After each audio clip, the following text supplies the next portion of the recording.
Dios les bendiga a todos mis hermanos en Cristo, que la gracia y la paz de nuestro Señor Jesús esté con cada uno de ustedes, agradeciendo a Dios por esa obra redentora, preciosa, grande, maravillosa, esa obra de nuestro Señor Jesús, esa obra salvadora de nuestro Padre Celestial por medio de nuestro Señor Jesucristo para darnos de su perdón, para darnos esa paz, ese gozo, para darnos vida eterna, porque en Cristo lo tenemos todo, porque sin Él nada somos, solo por nuestro Señor Jesucristo, porque este mundo nada nos ofrece, nada de lo que tenemos en este mundo nos sirve, solo Cristo Jesús nos ofrece todo lo que necesitamos, porque Él es el camino, la verdad y la vida. Es por quien podemos tener acceso al Padre, en quien podemos venir confiadamente sabiendo que solo en Cristo Jesús podemos tener esa plenitud, podemos tener esa comunión con nuestro Padre Celestial. Agradeciendo a Dios por un día más de vida y por concedernos esta oportunidad más para adorarle, para glorificar su santo y divino nombre, para estudiar su palabra, conocerle cada día más. Bien, mis amados hermanos, continuamos con la lectura de la palabra de Dios en el libro de los Hebreos. Estamos en el capítulo 5, hoy iniciaremos la lectura en el capítulo 5 y iremos hasta el capítulo número 8. Recordando un poco acerca de esta carta que no tiene las características propias de una carta, ya que no tiene esos saludos iniciales como vemos en las otras cartas, pero sí vemos unos saludos al finalizar, donde el autor quiere exhortar, anima a los creyentes en alguna comunidad cristiana donde se encuentran tal vez debilitados en la fe por causa de las persecuciones. Y esta carta viene a animarlos, a fortalecerlos en su fe para superar todas esas dificultades. Recordando un poco lo que leemos en esta carta y que veníamos leyendo en nuestro video pasado, podemos entender que en esta carta nos habla de la eminencia, de la superioridad de nuestro Señor Jesucristo, de su obra salvadora a la luz de las instituciones del Antiguo Testamento, especialmente del sacerdocio y del culto. El autor comienza por mostrar cómo la revelación de Dios, iniciada imperfectamente por medio de los profetas, llega a su plenitud en Jesús, el Hijo de Dios, superior a los ángeles, pero que al mismo tiempo se hizo igual a sus hermanos, a los hombres. El título que el autor considera más apropiado para describir esta carta, a la persona y la obra de Jesús, es la del sumo sacerdote, título que no aparece aplicado a Jesús en ningún otro escrito en el Nuevo Testamento. El autor muestra que el culto, los sacrificios y el pacto antiguo son imperfectos e ineficaces, pero que Dios ha escogido un nuevo sumo sacerdote, no según las características del sacerdocio levítico, sino de la clase de Melquisedec.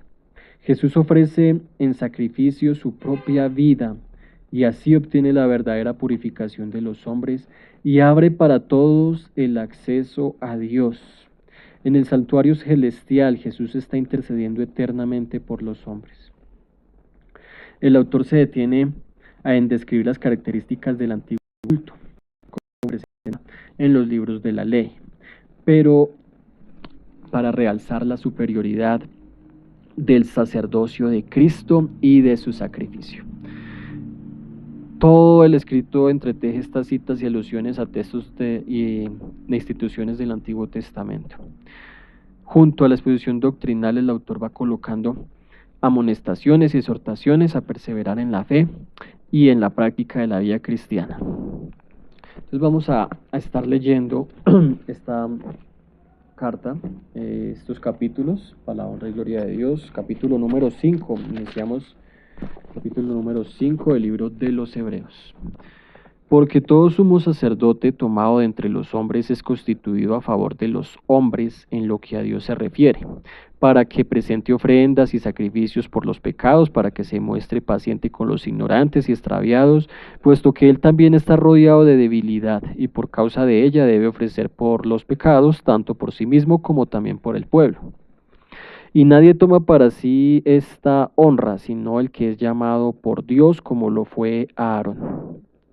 Así tampoco Cristo se glorificó a sí mismo, haciéndose sumo sacerdote, sino que Él le dijo: Tú eres mi hijo, yo te he engendrado hoy. Como también dice en otro lugar: Tú eres sacerdote para siempre, según el orden de Melquisedec. Y Cristo en los días de su carne, ofreciendo ruegos y súplicas con gran clamor y lágrimas al que le podía librar de la muerte, fue oído a causa de su temor reverente. Y aunque era hijo, por lo que padeció, aprendió la obediencia. Y habiendo sido perfeccionado, vino a ser autor de eterna salvación para todos los que le obedecen. Y fue declarado por Dios sumo sacerdote según el orden de Melquisedec. Esta es una advertencia contra la apostasía. Versículo 11. Acerca de esto tenemos mucho que decir y difícil de explicar, por cuanto os habéis hecho tardos para oír.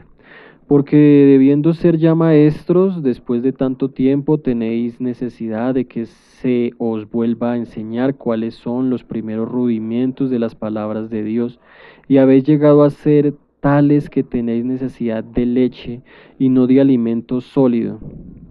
Y todo aquel que participa de la leche es inexperto en la palabra de justicia porque es niño. Pero el alimento sólido es para los que han alcanzado madurez, para los que por el uso tienen los sentidos ejercitados en el discernimiento del bien y del mal. Capítulo número 6. Por tanto, dejando ya los rudimentos de la doctrina de Cristo, vamos adelante a la perfección, no echando otra vez el fundamento del arrepentimiento de obras muertas de la fe en Dios, de la doctrina de bautismos, de la imposición de manos, de la resurrección de los muertos y del juicio eterno. Y esto haremos, si Dios en verdad lo permite, porque es imposible que los que una vez fueron iluminados y gustaron del don celestial y fueron hechos partícipes del Espíritu Santo, y asimismo gustaron de la buena palabra de Dios y los poderes del siglo venidero y recayeron, sean otra vez renovados para arrepentimiento, crucificando de nuevo para sí mismos al Hijo de Dios y exponiéndole a vituperio.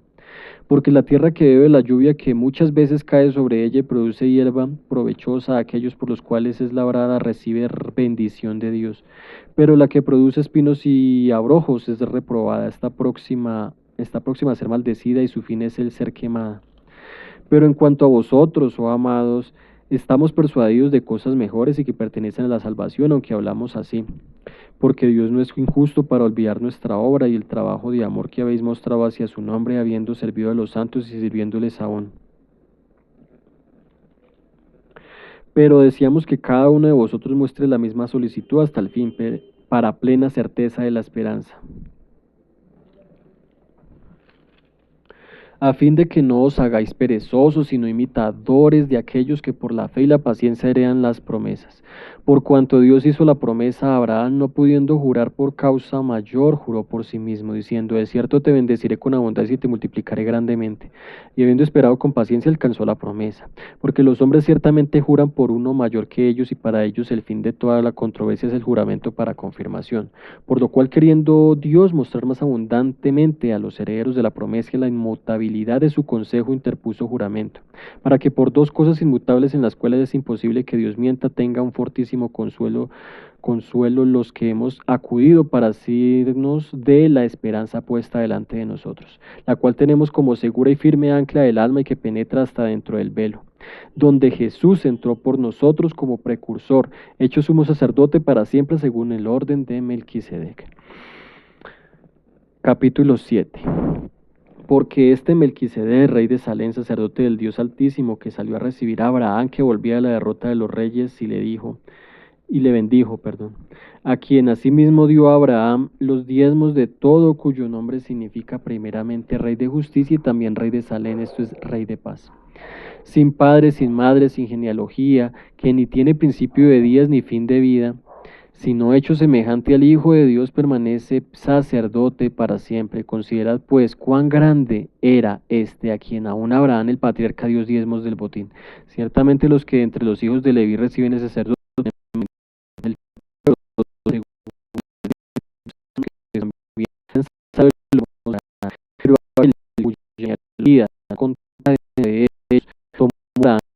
bendijo al que tenía las promesas, y sin discusión alguna no y los hombres mortales, pero y uno de quien es testimonio de que vive. Y por decirlo así, en Abraham pagó el diezmo, también Leví que recibe los diezmos, porque aún estaba en los lomos de su padre cuando Melquisedec le salió al encuentro. Si, pues, la perfección fuera por el sacerdocio levítico, entre paréntesis, porque bajo él recibió el pueblo la ley, cierra paréntesis, ¿qué necesidad habría aún de que se levantase otro sacerdote según el orden de Melquisedec y que no fuese llamado según el orden de Aarón? Porque cambiado el sacerdocio, necesario es que haya también cambio de ley. Y aquí el de quien se dice esto es de otra tribu, de la cual nadie sirvió el altar. Porque manifiesto es que nuestro Señor vino de la tribu de Judá, de la cual nada habló Moisés tocante al sacerdocio. Y esto es aún más manifiesto que si a semejanza de Melquisedec se levanta un sacerdote distinto, no constituido conforme a la ley del mandamiento acerca de la descendencia, sino según el poder de una vida indestructible. Pues se da testimonio de él, tú eres sacerdote para siempre según el orden de Melquisedec. Queda pues abrogado el mandamiento anterior a causa de su debilidad e ineficacia, entre paréntesis, pues nada perfeccionó la ley, cierra paréntesis, y de la ley introducción de una mejor esperanza, y de la introducción de una mejor esperanza, por lo cual nos acercamos a Dios. Y esto no fue hecho sin juramento, porque los otros ciertamente sin juramento fueron hechos sacerdotes, pero este con el juramento del que le dijo, juró el Señor y no se arrepentirá, tú eres sacerdote para siempre según el orden de Melquisedec, por tanto Jesús es hecho fiador de un mejor pacto. Y los otros sacerdotes llegaron a ser muchos, debido a que por la muerte no podían continuar. Mas este, por cuanto permanece para siempre, tiene un sacerdocio inmutable, por lo cual puede también salvar perpetuamente los que por él se acercan a Dios, viviendo siempre para interceder por ellos. Porque tal sumo sacerdote nos convenía, santo, inocente, sin mancha, apartado de los pecadores y hecho más sublime que en los cielos, que no tiene necesidad cada día como aquellos sumos sacerdotes de ofrecer sacrificios por sus propios pecados y luego por los del pueblo, porque esto lo hizo una vez para siempre, ofreciéndose a sí mismo. Porque la ley constituye sumos sacerdotes a débiles hombres, pero la palabra del juramento posterior a la ley del Hijo, hecho perfecto para siempre. Capítulo 8. El mediador de un nuevo pacto. Ahora bien, el punto principal de lo que veníamos diciendo es que tenemos tal sumo sacerdote, el cual se sentó a la diestra del trono de la majestad en los cielos, ministro del santuario y de aquel verdadero tabernáculo que levantó el Señor y no el hombre. Porque todo sumo sacerdote está constituido para presentar ofrendas y sacrificios, por lo cual es necesario que también éste tenga algo que ofrecer. Así que si estuviese sobre la tierra, ni siquiera sería sacerdote, habiendo aún sacerdotes que presentan las ofrendas según la ley, las cuales sirven a los que es figura y sombra de las cosas celestiales, como se les advirtió a Moisés cuando iba a erigir el tabernáculo, diciéndolo, mira, haz todas las cosas conforme al modelo que se te ha mostrado en el monte.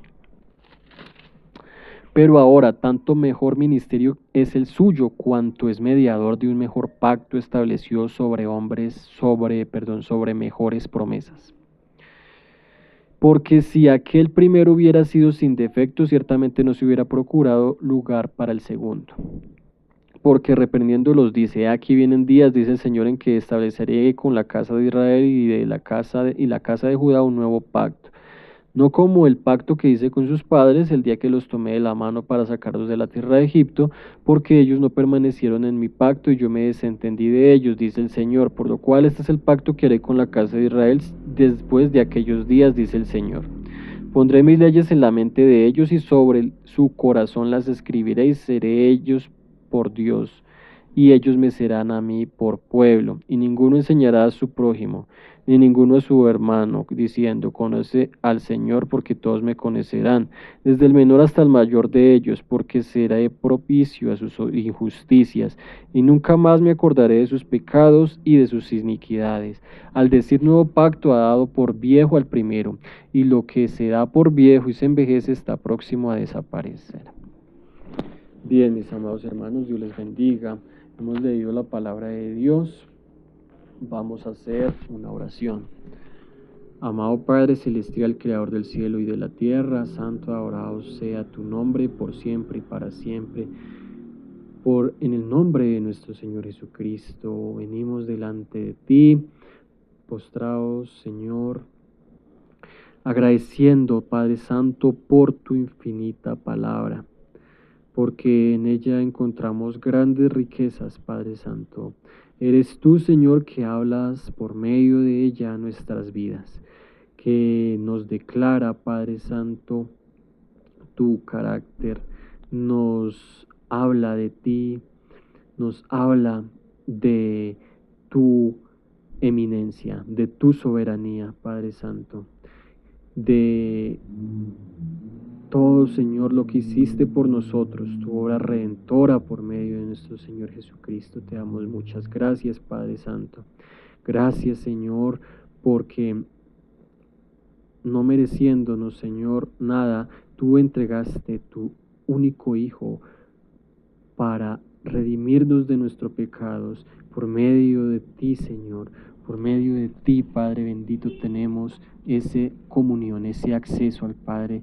Y ya no hay nada, Señor, que impida, Padre bendito. Y podemos venir confiadamente, Padre Santo. Te damos muchas gracias, Señor. Santo, alabado es tu nombre. Gracias, Cristo bendito. Gracias, Señor, porque nos has amado. Ayúdanos, Señor, cada día no apartarnos de tu presencia, cada día permanecer en la fe, Padre Santo. Que cuando vengan dificultades, Señor, podamos fortalecernos, no desmayar. Porque sabemos que en ti, Señor, encontramos esa fortaleza para superar cualquier dificultad. Eres tú, Señor. Gracias, Padre bendito, porque nos escuchas, Padre Santo, porque está atento a nuestro clamor, a nuestras súplicas. Venimos delante de ti, Padre bendito, para que tú, Señor, seas llenando nuestros corazones cada día más y más de tu presencia. Te necesitamos, Señor, en nuestras vidas. Solo tú, Señor, te necesitamos, bendito Dios.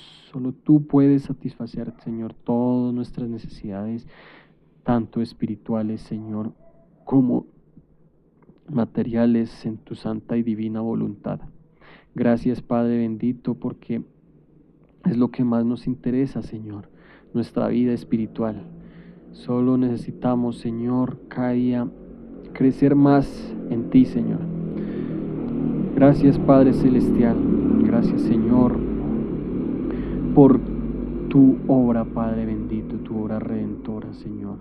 Ayúdanos a estar cada día preparados, Padre Santo, aguardando, Señor, para el día de tu venida. Preparados y creciendo más en ti, Señor. Gracias, te lo pedimos, Señor, en el nombre de Jesús. Amén. Bien, mis amados hermanos, damos muchas gracias a Dios por su palabra y los invito para que sigamos leyendo la palabra de Dios. Para el próximo lectura estaremos leyendo ya entonces el capítulo número 9 del libro de los Hebreos. Dios les bendiga grandemente, que la paz de Cristo, su infinita gracia esté siempre con ustedes. Dios les bendiga.